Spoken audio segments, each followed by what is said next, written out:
Sir మాది పార్వతీపురం, మన్యం జిల్లా. మా మేనకోడలు లలిత సార్.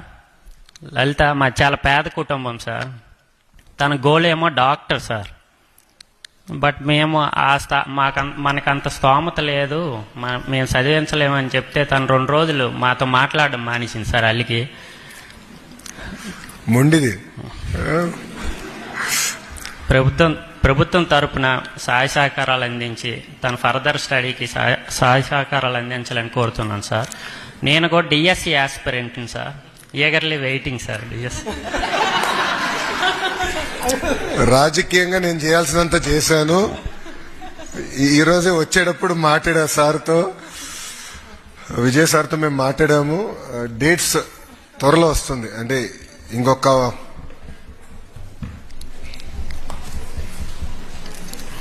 5 రోజులు నోటిఫికేషన్ విడుదల చేయబోతుంది. పాపకు వచ్చే ముందల డిఎస్సి విషయంలో నాకు కొన్ని చెప్పాల్సిన అవసరం ఉంది.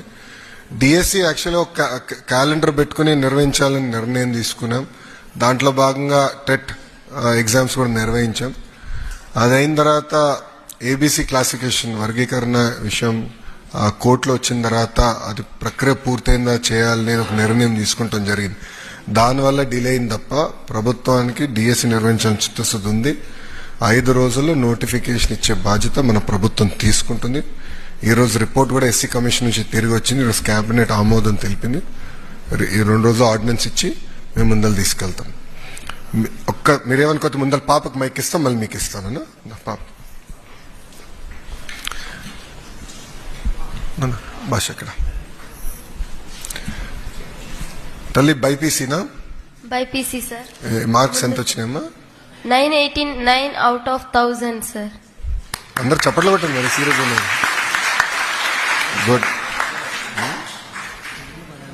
అదే మనం చాలా ఏం చదవలేదు చేతులు. చిన్నప్పటి నుంచే నాకు డాక్టర్ అవ్వాలని కోరిక సార్. ఎందుకమ్మా కోరిక ఎందుకు వచ్చింది?